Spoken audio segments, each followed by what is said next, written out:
করে তো খালি কত আর টেনশন থাকি তামানে এঙ্কা হয় সিয়ার কোন দুখিয়া বসে নাই এটা কারণ আবার ফুটবল 34,000 হলে আনছিল 8 তারিখে পুষে না থাকে লো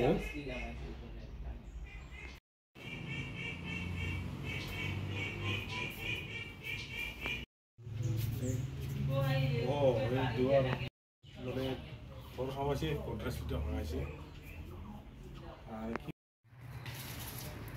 10:40 পৰা মানে 12টা যোৱা ৰাতি আমি বিহু চাব গৈছিলোঁ বৈতামাৰীত বিহু আছিল বিহুত আমি 10:30 মানত গৈছিলোঁ 10:30 মানৰ পিছত আমি বিহু চাই আছোঁ ওচৰতে আমাৰ এই সুধীৰ চৰকাৰ দাদাই ঘৰত আহিল 12টা মানত ঘৰত আহি আমাক ফোন কৰি মাতে যে বোলে চোৰ হৈছে আহি চালোঁ সিহঁতৰ ঘৰত সোমালোঁ তাৰপিছত আমাৰ ঘৰত আহিলোঁ আমাৰ ঘৰত আহি দেখোঁ যে আমাৰো মানে এনেকুৱা অৱস্থা মোৰ নগদ ধন 10,000 মান আছিলে আৰু এই কিবা বিশেষৰ আৰু ছোৱালীৰ এই সনৰূপ এইখিনি আৰু কি আহিছিল আহি ফটো মাৰি লৈ গৈছে তাৰপিছত আজি ইজাহাত দিবলৈ কৈছে প্ৰদীপ চৰকাৰ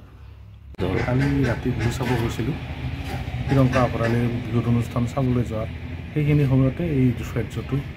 কোনো দুষ্কৃতিকাৰীয়ে কৰিলে আৰু ধৰ এনে নগদ মোৰ নিচে 34,000 আৰু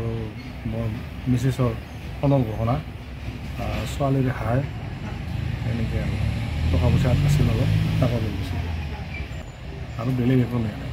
আৰক্ষী ৰাতি আহিছিলোঁ লগে লগে ফোন কৰাৰ লগে লগে আহিছিলোঁ মোৰ নাম সুধীৰ চৰকাৰ